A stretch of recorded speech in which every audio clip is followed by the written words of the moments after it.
សួស្តីអ្នកនរគ្នាវីដេអូមួយនេះគឺខ្ញុំចង់បង្ហាញពីការដំឡើង VMware version ចុងក្រោយរបស់វាគឺ 15.5 អញ្ចឹងបើអ្នកនរគ្នាចង់បាន version នេះអ្នកនរគ្នាអាចផ្ញើជា email ឬក៏ comment ប្រាប់ខ្ញុំមកខ្ញុំនឹងផ្ញើវាទៅឲ្យអញ្ចឹងកុំឲ្យខាត់ពេកយើងចាប់ផ្ដើមដំឡើងវា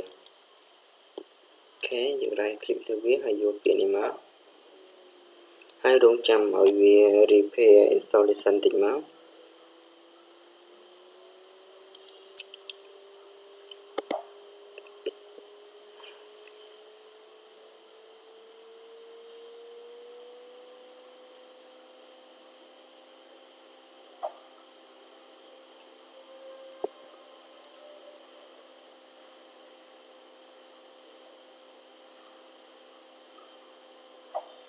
ហើយចំពោះការដំឡើងគឺវាឬក៏យឺតគឺអាស្រ័យទៅលើកុំព្យូទ័ររបស់អ្នកនរគ្នា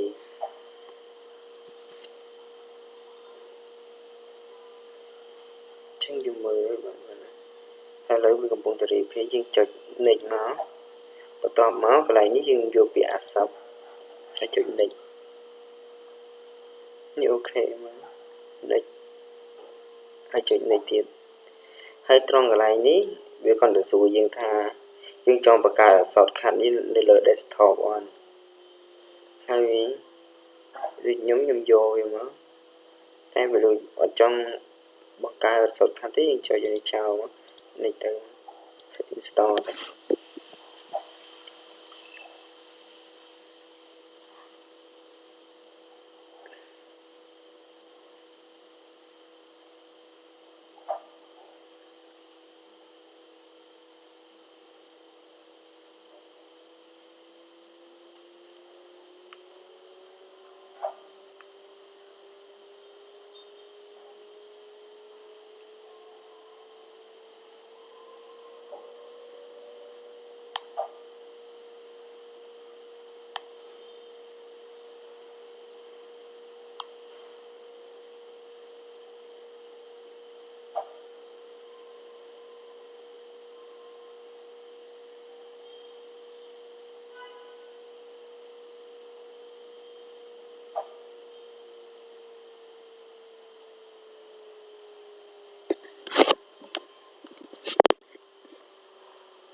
អញ្ចឹងត្រង់កន្លែងនេះ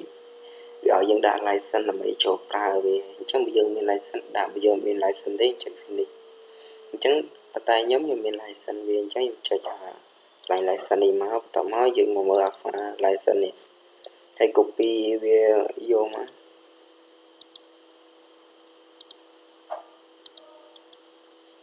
បន្ទាប់មកយើង right click អត់ទៅទេប្រើ control V វាទៅហើយ enter មកអូខេឃើញត្រូវអញ្ចឹងចុច finish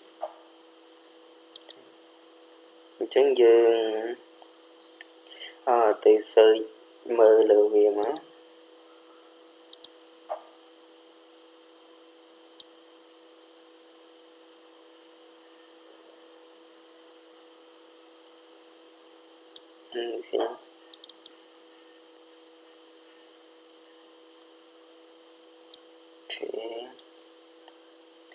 ឃើញយើងចុចលើវាមកថាវា full អញ្ចឹងយើងឃើញ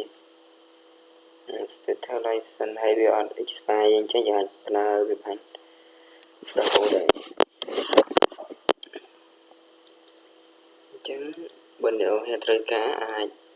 comment ឬក៏ផ្ញើ email នៅពីក្រោមនឹងមកខ្ញុំនឹងផ្ញើទៅឲ្យហើយចុងក្រោយសូមអរគុណច្រើនចំពោះការទស្សនាវីដេអូរបស់ខ្ញុំអូខេបាយ